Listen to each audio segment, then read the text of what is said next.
নমস্কার সাদে বাংলাতে আজ ফিরে আসলাম আরও একটা রেসিপি নিয়ে। কাতলা মাছের ঝাল একটু অন্যরকমভাবে বানাবো। তা আসুন ভিডিওটা শুরু করা যাক। কাতলা মাছের ঝাল বানাতে যেটা আমাদের প্রথমেই করে নিতে হবে, নুন, হলুদ, লঙ্কা গুঁড়ো, আদা রসুনের পেস্ট, লেবুর রস ভালো করে মাখিয়ে আমি আধ ঘন্টা রেখে দেবো।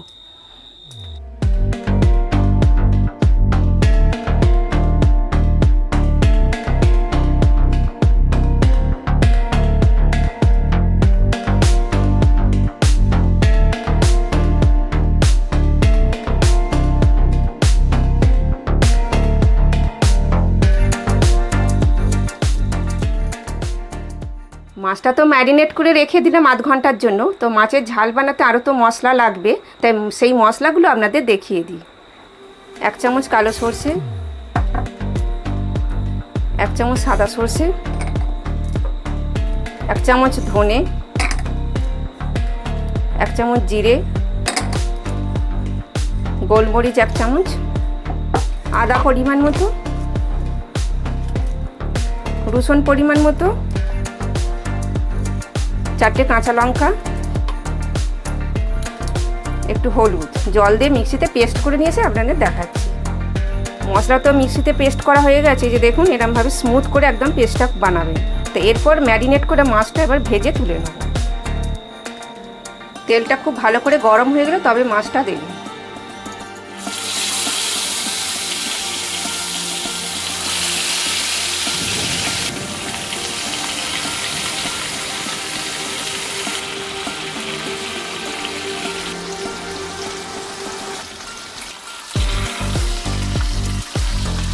মাছগুলো লাল করে ভেজে তুলে নেবে। এখনও অবধি আমার ভিডিওটা যদি আপনাদের ভালো লেগে থাকে, আমার চ্যানেলটাকে অবশ্যই সাবস্ক্রাইব করতে কিন্তু ভুলবেন না। আমি তুলে নেব মাছগুলো।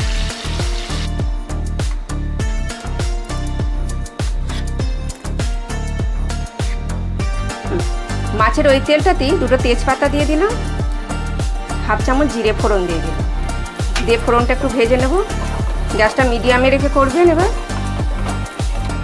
যে পেস্টটা তৈরি করে রেখেছিলাম এবার তেলের মধ্যে দিয়ে দিই। ভালো করে মশলাটা কষে নেব।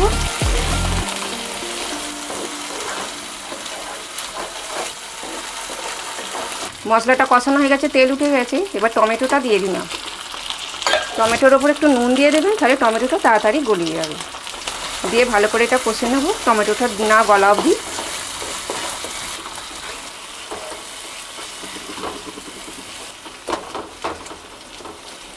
সামান্য হলুদ গুঁড়ো দিয়ে দিলাম, লাল লঙ্কার গুঁড়ো দিয়ে দিচ্ছি রঙের জন্য। চিনিটা টমেটো আছে, স্বাদের জন্য একটু চিনি দিয়ে দিলাম। নুনটা একটু পরিমাণ মতো দেবেন, বুঝে দেবেন। টমেটোটা গলার সময় একটু নুন দিয়ে দিয়েছিলাম, তা বুঝে নুনটা দেবেন। দিয়ে ভালো করে মশলাটা কষে নেব। দেখুন মশলাটা কষানো হয়ে গেছে, তেল ছেড়ে দিয়েছে। এবার মশলা ধোয়ার জলটা আমি দিয়ে দিচ্ছি। গ্রেভিটা ফুটে উঠলে তারপর মাছগুলো দেবো।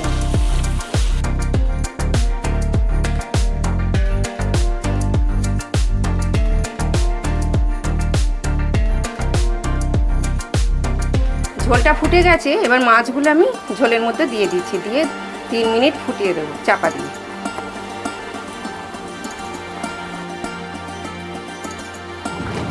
চারটে কাঁচা লঙ্কা চেরা দিয়ে দিলাম।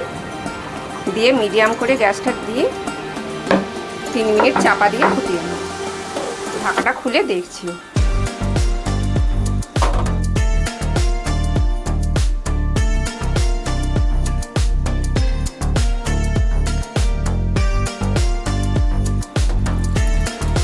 দারুণ স্বাদের মাছের ঝাল দেখুন আমাদের একদম রেডি।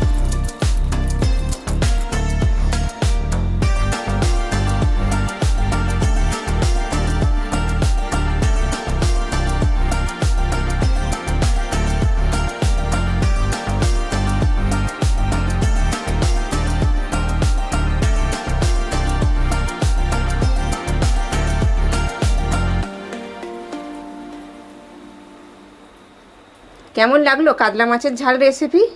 তা আমাকে কমেন্টে লিখে জানাবেন। তা আবার দেখা হচ্ছে পরের ভিডিও নতুন এক রেসিপি নিয়ে। নমস্কার।